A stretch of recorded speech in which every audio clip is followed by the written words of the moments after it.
I grew up here in Nashville, in West Nashville.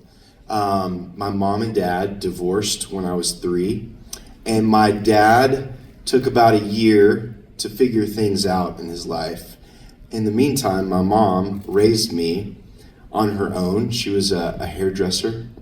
She worked in Green Hills at a beauty salon over there.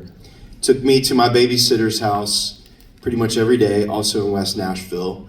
And if I stood in a certain place in that backyard, I could see the sign in the distance, just a couple of hills over, and it was a Howard Johnson sign. Do you guys remember that hotel? That's where my dad worked. And I was really missing him. And I would go over to this one spot, the fence, and I would look at that sign and wonder if he was thinking about me. And my dad eventually came back into my life about a year later, and we have a great relationship. My dad passed away 8 years ago, but there was a feeling that I had. It was more than just a missing, it was a needing, and it was right here. And so I feel it for a few people in my life. I feel it for my little girls, for my wife, and for mentors. There's something, it's like a fatherly ache. And so my mom passed away last year. I knew it was time for me to write a record, and I thought, I'm gonna write a song about that feeling. It's called The Ache. That's just what we call it. And I think there's a larger longing for home, for our Heavenly Father. I think it's just kind of a foretaste here. But I am so excited about this record. He Does is the first single, but I was talking to Jeremy backstage. You know, we're deep into our careers, and I feel like we're making our best records now, which is exciting, because there are days where you're like, wow, these emerging artists are taking over. But I have something that I want to share, and my music is just getting better, in my humble opinion, not so humble opinion. So I'm not done yet, and so thankful for my label, Centricity, for letting me make this record. You know, when I'm not writing for myself, I actually love writing for other artists, and it's often the emerging artists, you know, the ones that are just moving to town, and they always love to say, my mom loves your music, you know? It's my favorite line.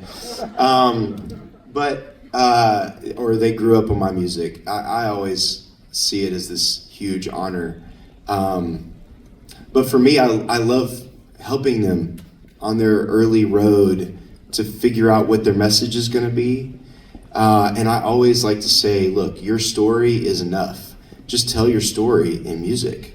That's what I've done. You know, my first single was I'm Not Who I Was. It didn't have a chorus. It kind of broke the rules of songwriting, and I always encourage them to break the rules, because that usually is what worked for me, you know? So I don't like giving advice. I just kind of like being available, you know? Yeah, K-Love has been amazing to let me do this concert series in my backyard. It's called Brandon's Backyard. And we have, you know, country songwriters, Nashville songwriters, as well as artists come on the show. I have a bridge that goes over a creek. And so we just turn the bridge into a stage. And so K-Love On Demand, we've done 5 episodes, and we're gonna do 3 more in the fall. It's one of my favorite things that I get to do every year. It's just fun to have people, songwriters, and also my neighbors are the people sitting in the backyard typically. So they won't call the police on me. It's really why I invite them, you know. But anyway, it's so fun. It usually happens in October. You're invited. You're all invited. Just, you know, come on.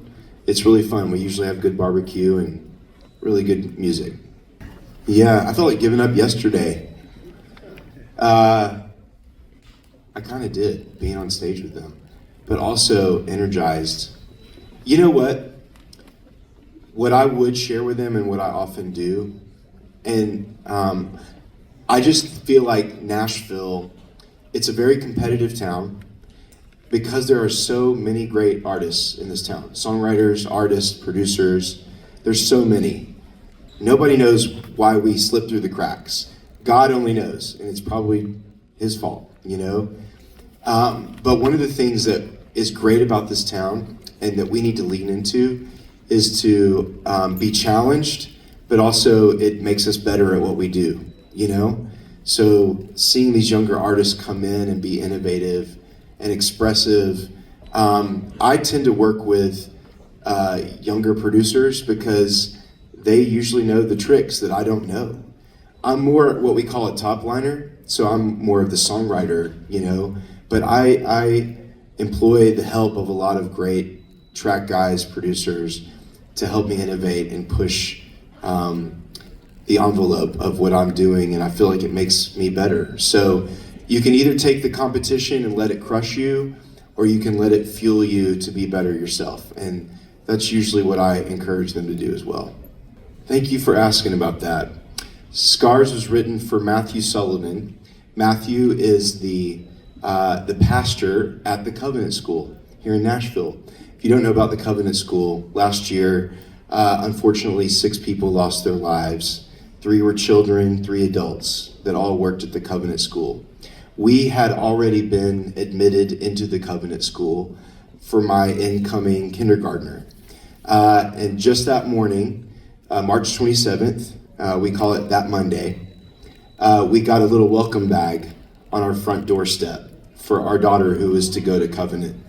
And we had to make a decision. Do we lean into this community who's been traumatized? The kids, you know, witnessed something that no human should ever have to witness. But we decided that we were called to that school. So a few days later, Matthew is an old friend of mine. He used to be a pastor of mine. I got a text from him. I just was checking to see how he was doing.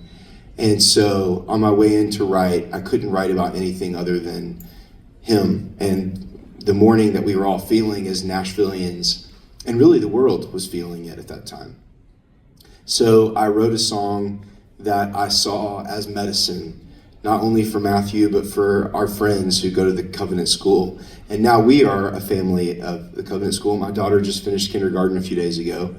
I want you guys to know that we are doing well. We are back in the building. Typically they bulldoze buildings when something like this happens. We decided to reclaim our school because the enemy is not going to run us out, nor is the fear that he loves to delve out. And if you could have seen a few weeks ago, we did a play, Peter Pan. Our 5th and 6th graders at Covenant, it is not a choice. You have to do the play. If you're in 5th and 6th grade, they were all on stage singing in that very building where something awful happened. And one of them sang a song, basically says, "I don't want to grow up." And if you thought that innocence was lost that day, there's still a lot of innocence and beauty in these kids, in this community. I've never loved Nashville more, and that's really what Scars was written for.